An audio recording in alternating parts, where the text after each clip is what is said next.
reduce the isolation that goes with caregiving. Make sure your neighbors know that you have someone in your family that you're caregiving for, especially if they have cognitive impairment, because people will leave the house and not know how to get back. Make sure that your police department, your fire department, your neighbors all know that you're taking care of someone who has cognitive impairment. There's nothing to be ashamed of.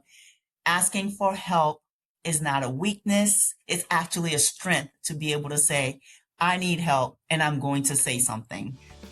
Did you know that in 2020, there were 53 million caregivers in the United States? And by 2025, this number is expected to grow to 62.5 million. 73% of these caregivers also have a job. They are called working caregivers, and they are invisible because they don't talk about their caregiving challenges. Working Caregivers, the Invisible Employees, is a podcast that will show you how to support working caregivers. Join Selma Archer and Zach Demopoulos on the Working Caregivers, the Invisible Employees podcast as they show you how to support working caregivers. Good morning, good afternoon, good evening from whenever and wherever you are dialing in. We thank you. This is Working Caregivers, the Invisible Employees podcast, and my name is Zach Demopoulos. And I'm Selma Archer. What's up, Selma? How are you? I am fantastic. How are you, Zach? I'm great. We literally have a guest that's exactly between us. You know, I'm on the East Coast, you're on the West Coast, and our guest today is right smack in the middle. Awesome. Kind of.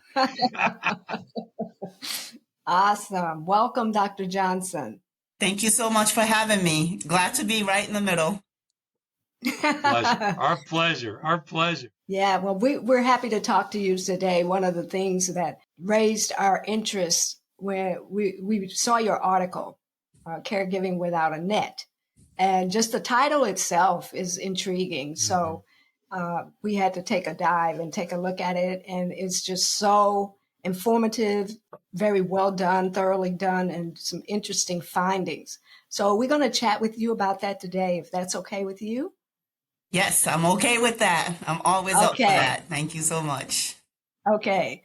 So in your article, Caregiving Without a Net, you highlight some of the at-risk populations in terms of caregiving. What were some of your most interesting findings? What did you not expect to find? What really surprised me were two patterns that came out of the survey that we asked people. I was surprised to find out that a higher proportion of men reported that they cared for someone that had attended adult day service programs, which is what my focus was in for this study. And although we know that women carry the load of caregiving, we had 11.7% of our male participants say that they had actually taken care of someone who used adult day program services. Just the fact that men led the way to say that they use the services, it suggests that when men are caregiving, they're more apt to ask for help. Whereas women feel like, I can do this, you know, I have this. And in the Black community, Black women there's a syndrome called the Superwoman syndrome, where they feel like, I've got this. I don't need help. Nobody else can take care of my mama like I can take care of my mama. So it was very surprising to see that men actually use services more. And then the second thing that stuck out to me was that only 1 in 4 Hispanic respondents said that they had actually used support services, the adult day service, whereas Black and white caregivers, only 7% said that they had used adult day services, which again looks at the diversity. Is there cultural differences between these three groups? And what's making it easier for Hispanic caregivers to use these services versus Black and white caregivers, which I would have thought it would have been the other way around, that white caregivers would have used it way more than Hispanic caregivers. But it could also show that maybe there's some differences within groups of navigating through these processes. Again, intuitively, I would have thought that white caregivers would be able to navigate the scene a lot easier than the other caregivers. It looked like all of the groups mentioned not having enough support from Yes. family and close friends. Can you talk a little bit about that? Why is that the case? So when I did my dissertation, I had a small focus group, and we looked at that. We looked at social connection, your social network. What we found was that a person may have a huge social network, a lot of siblings in the group, cousins, but the person who's being taken care of usually zones in on one particular child, family member. And it's usually someone that's a nurse or has some kind of healthcare experience. Yes. So when that person zones in on this particular caregiver, everyone else just falls back most of the time. We had a gentleman that talked about taking care of his aunt because she was never married, didn't have kids, but he had siblings. And he said, when I would reach out to my siblings or my cousins to say, hey, can you come help me with auntie while I go run my own errands, he would have to pay them. And he said, I don't get paid. I'm doing this out of love for our aunt. So again, it's not necessarily the amount of people you have around you. I think it all looks at the relationships maybe that people had prior to taking on this caregiving responsibility, as we like to say in our field, being voluntold to be a caregiver for whatever the requirements are that you met. You have been voluntold, and everyone else just falls back. The few people that I've talked to where everyone had really chipped in, they come and they relieve the person, or they live out of town and they say, okay, every month I'll come on this day and stay for a week. Those are really the outliers that I have seen, but I have spoken to several families who have been able to do that.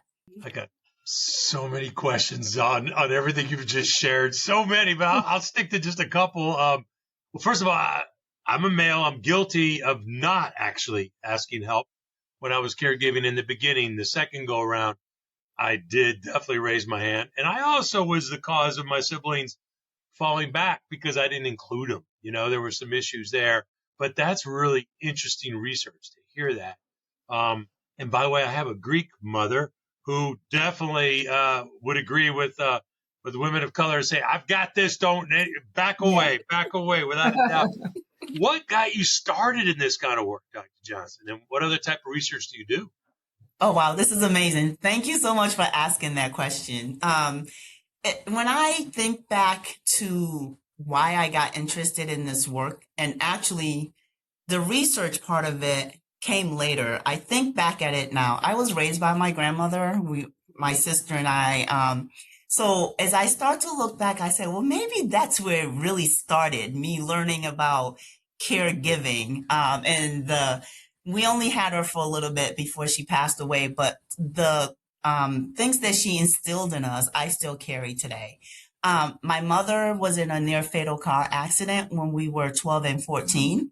And when we went to visit her in the hospital, she just was not well taken care of. And then they discharged her home to two young kids, no home care at the time, no services, no support. So we would take care of her in the morning and then go to school and come back and start all over again until she got better about a year later.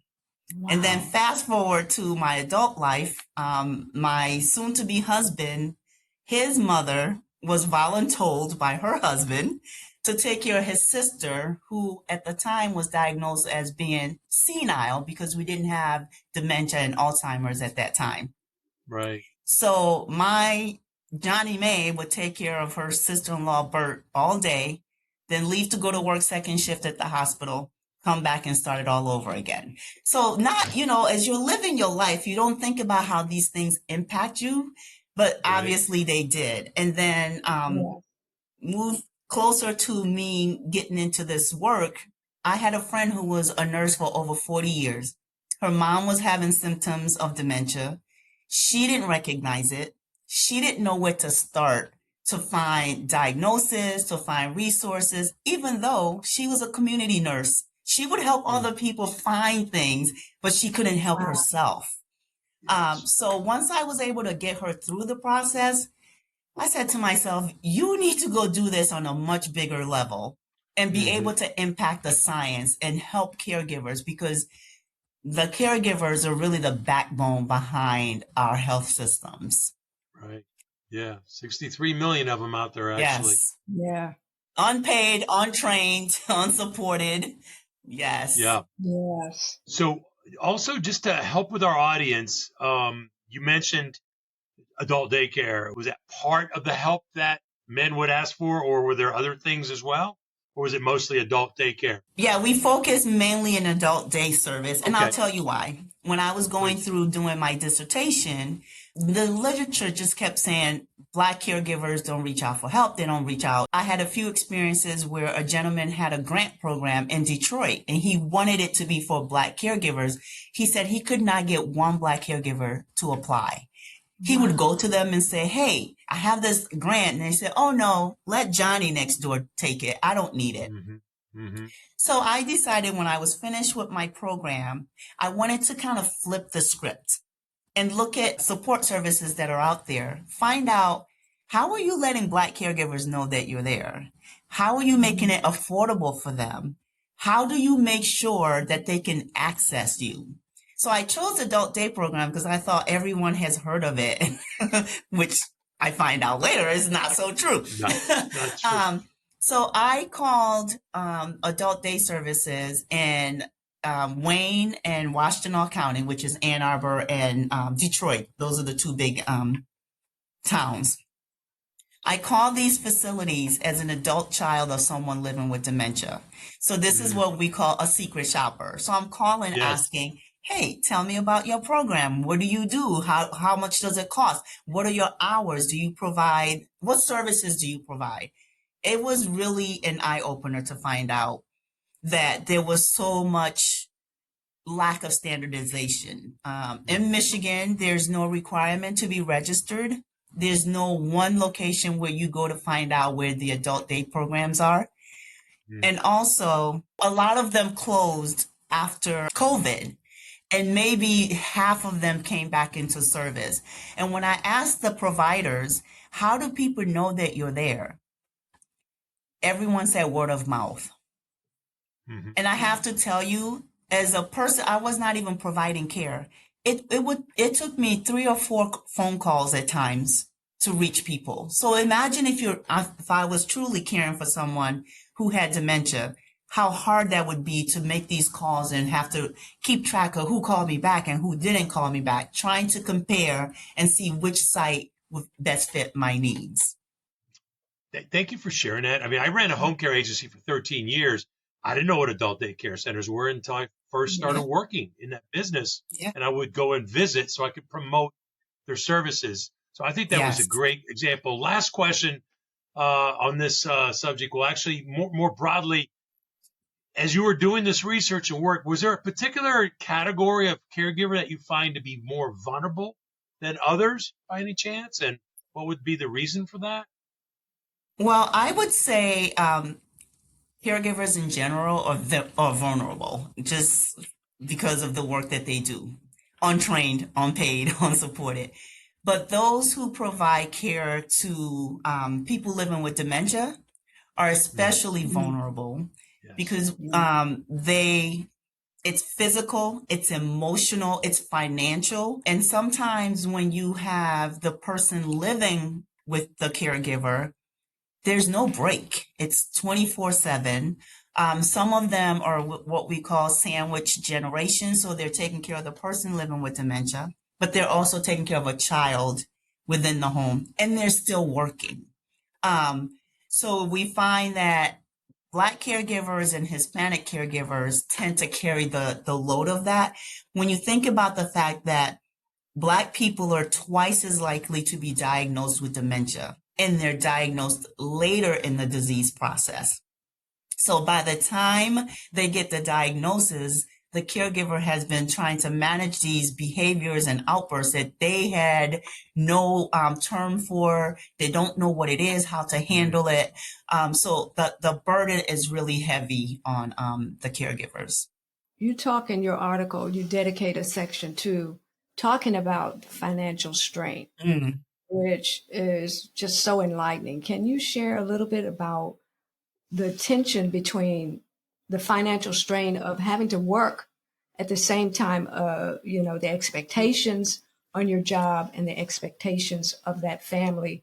Caregiving, especially for our older adults with multiple diagnoses, it's not a short-term situation. Most of the time, it's long-term. I've attended programs where people say, I went into it thinking I was just going to be doing this for maybe 2 or 3 years. And 20 years later, here I am.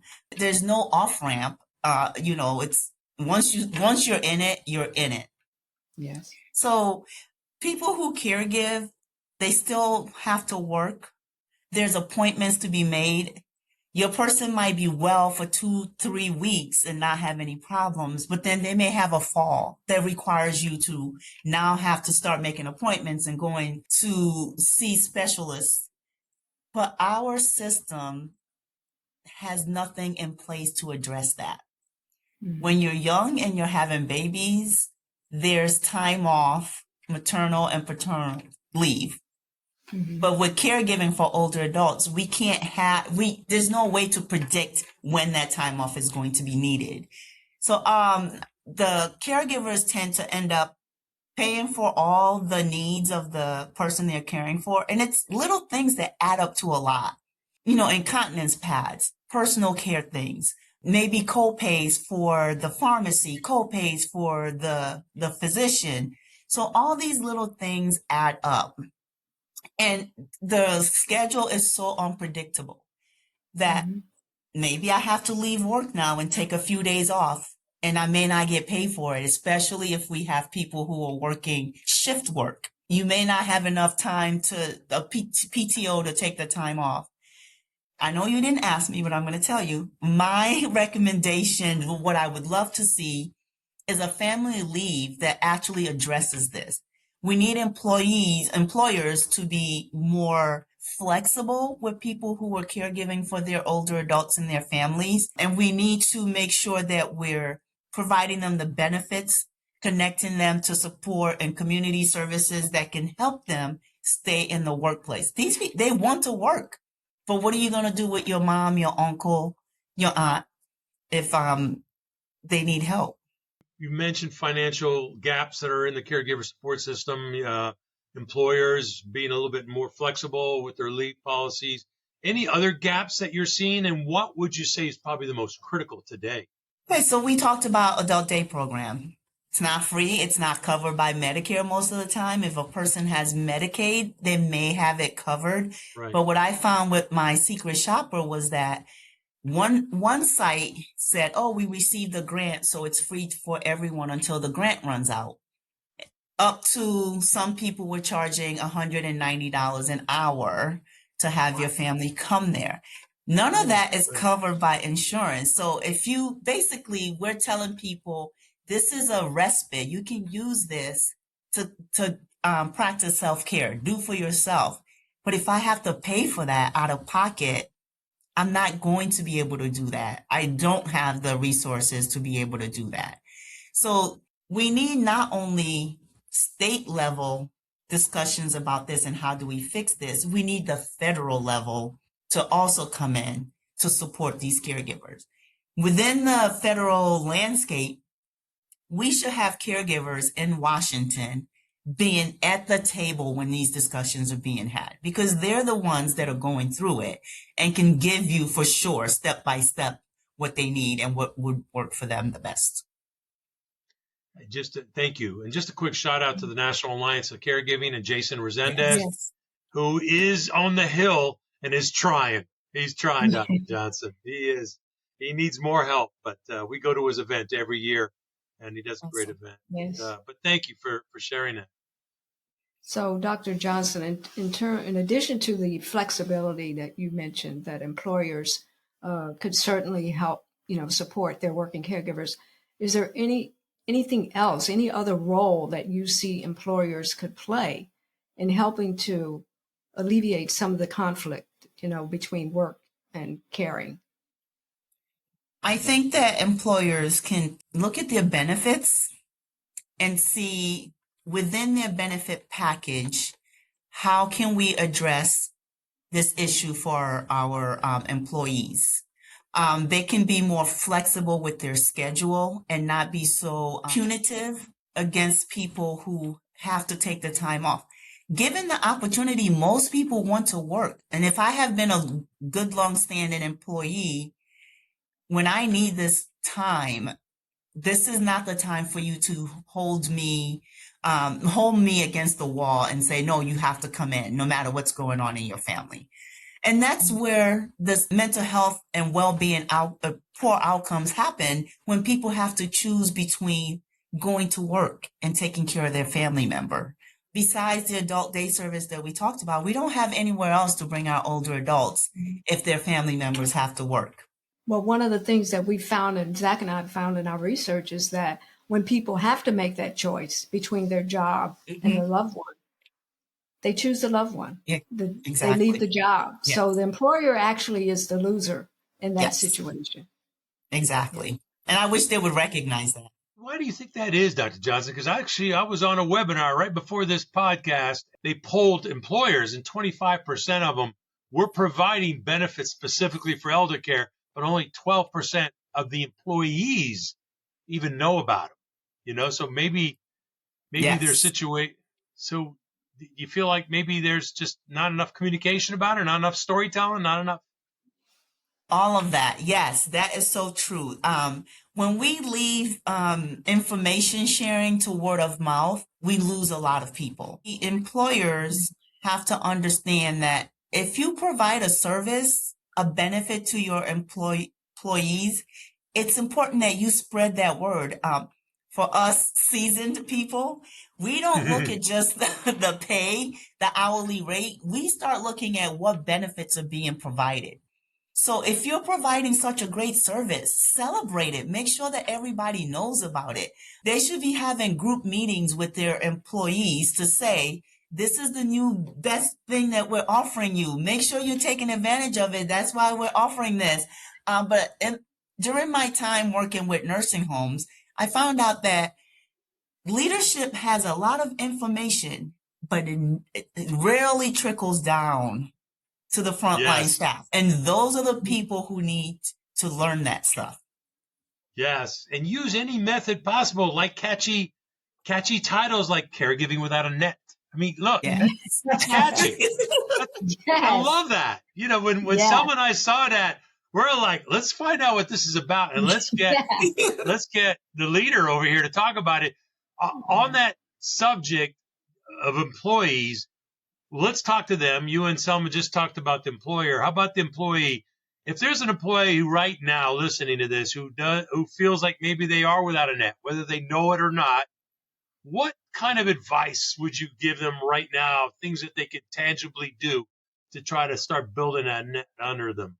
The first thing I would recommend to anyone who's caregiving, employee, family member, get to know your local area agency on aging. We call them the AAAs. They serve as a free entry point to information about respite, adult day programs, caregiver support groups. They offer financial assistance. There are programs that will help you modify your home for your loved one. That would be one of the first things they do. They're actually the ones that provide like Meals on Wheels if people need it. I would also encourage people to talk to their primary care provider. Unfortunately, this should be the first entry into support service. When you get that diagnosis, I have been singing the song of, we should be connecting people to caregiver navigation. You get the diagnosis, I send you to the social worker. The social worker says, oh, mom, dad, auntie, this is their diagnosis. Here are some of the resources that can help you here are some definitions. Here are some behaviors that you might see. It's a lot right now, but I'm giving it to you. If you need me again, reach out to me and we can walk through this again so that caregivers are not out here flailing on their own. We should also have them connecting with caregiver support groups. A lot of them are virtual now. If nothing else, COVID taught us how to be flexible and not think that we always have to be in person to get the care that we need. They should also reduce the isolation that goes with caregiving. Make sure your neighbors know that you have someone in your family that you're caregiving for, especially if they have cognitive impairment, because people will leave the house and not know how to get back. We've all read stories about someone leaving in the middle of winter without shoes, without clothes, and then we find them in the snow. Same thing in the summertime. They're walking and they end up, in the woods or maybe in the car with the heat. So make sure that your police department, your fire department, your neighbors all know that you're taking care of someone who has cognitive impairment. There's nothing to be ashamed of. Asking for help is not a weakness. It's actually a strength to be able to say, I need help and I'm going to say something. Finally, if they're working, they should check out their handbook, find out what programs the employer offers, ask about caregiving leave way before you need it so you can be prepared. Is there an employee assistance program that you can tap into? And then is there time for you to sit and talk to people within your business, your office, to find out, I don't need it now, but I would like to put a roadmap out there for when I do need it. So being prepared is half of the battle. You speak like you're talking from lived experiences. That's very, that's a very great list of things to start building that net. Thank you for sharing. Yes, thank you. Just one more, maybe summary question around respite, because it is so critical. And I know during my care journey, my first care journey, it was really, really very critical for my own mental health and physical well-being, just to have that place I could go, for a week or so and step back and just relax and kind of rejuvenate. In your data, it says that the 57% of caregivers have never used respite. That is amazing to me. I mean, even though 32% said they'd heard of it, but 57% have never used it. Why do you think that is? And how can we change the narrative on that? I don't think that we're defining respite properly for people. And respite doesn't always mean that you have to go somewhere or that your person has to go somewhere. Yes. So, in research and in healthcare, we have our terminology that we use, but it doesn't resonate for the layperson. We need to say things such as, are you overwhelmed? Are you tired? Do you need... So even if it's just someone coming to sit with your person while you go take a walk, someone picking up the medications from the pharmacy so you don't have to figure out how to get your person in the car. I had a coworker who was telling me about the person she caregives for. She says going to the grocery store is like a whole journey. We have to put the walker in the car. I got to put her in the car. And then I have to get there and just reverse. And she says a lot of times I don't go to the grocery store because I can't afford to have her come with me. So the little things that other people can do for you to help you. What I did learn in my studies is that if the person you're caregiving for says, I don't want to participate in whatever that respite is, it doesn't happen. Because I'm not going to tell my mama, oh, yeah, you going. Mama's going to be like, no, I'm not. So it's done. I had a gentleman who put his wife in the most beautiful adult day service. He said it was so wonderful. I wanted to go there. She was there less than 2 weeks, just causing a ruckus. She wanted her husband. She didn't want any of these people. She threw a tomato at somebody's head. They called them up and said, come get your wife. And that was the end of that. So, I I say all this to say, let's not box ourselves in. Think of different ways that you can help your mental health. Even if it's just being able to just go in your room for 5 minutes while your person is watching TV, take advantage of it. If your person loved to walk before and are still able to, make a plan for how are you going to get outdoors and do the walking with that person. Did they like to garden before? So don't automatically say they can't do this anymore because whatever their illness is. They might be able to sit on the bench right next to you and hand you the bulbs as you're putting it in the ground. Did they like to color? Were they creative? Get some coloring books. Did they like to play cards? Even if they don't recognize what an ace of spade is anymore, just get the cards out there, get them doing something that they enjoy doing. For people who live with cognitive impairment and dementia, they may tell you, oh no, Selma did not feed me today. She didn't give me a bath today. But they can tell you what happened when they got married 50 years ago. They can tell you what happened when they were in the army with full details. And that's why I love taking care of older adults, because when you sit and listen to them, there is so much knowledge that they bring, and they are brutally honest in their assessment of people. So I say all that to say, I'm sorry, that take whatever, ask for help. When people offer it, do not turn it down. Yes, you need that help. Take it. Yes. You got a lot of passion for Yes. this. I love it. What's next for Dr. Johnson? What are you working on next? Can you share? Yes, I am working on connecting with caregivers to find out, okay, I've done this study now on adult day program. It's supposed to be this wonderful thing. Does that work for you? What would you like to see as a support service? And if you do go to if your person goes to adult day service, what do you do with that time? Are you out making extra money or trying to get an extra shift in? Or are you using it as a respite to take care of yourself? And we have to encourage our caregivers to take the time to take care of yourself. Because imagine if you overwork yourself and you end up in the hospital, what's going to happen with your person? So always think about outcomes of not practicing self-care. Awesome.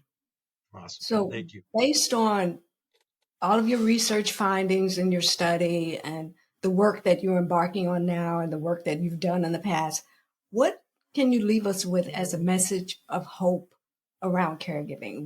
Where's the hope? Where's the light? I know that there's a light at the end of the tunnel, because caregivers, when they organize, they are a force to be reckoned with.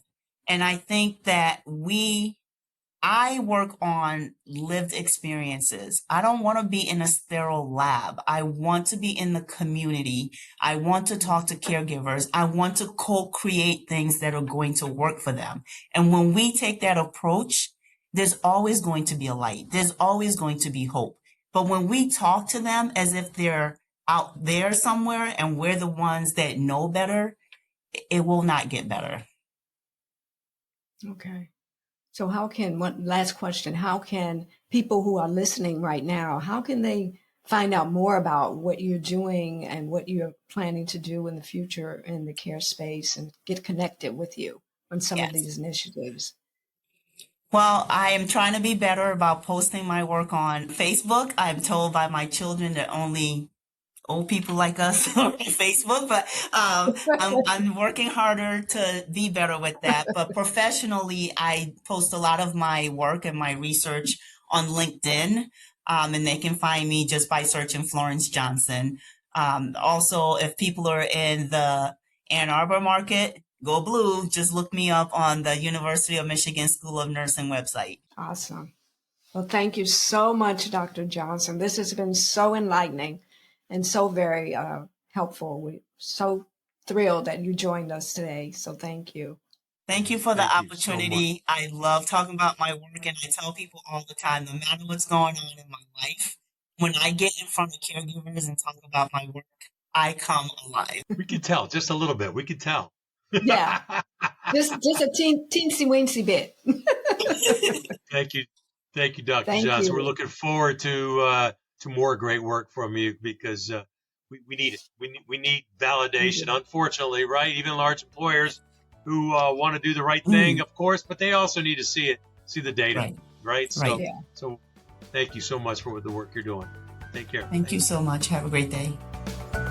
Thank you for tuning in. Be sure to catch new episodes of Working Caregivers, the Invisible Employees podcast, every other Tuesday. Please also visit our website, invisibleemployeeadvocates.com, to subscribe to our newsletter, purchase our book, and learn more about how we can help you strengthen your workplace to become more supportive of working caregivers.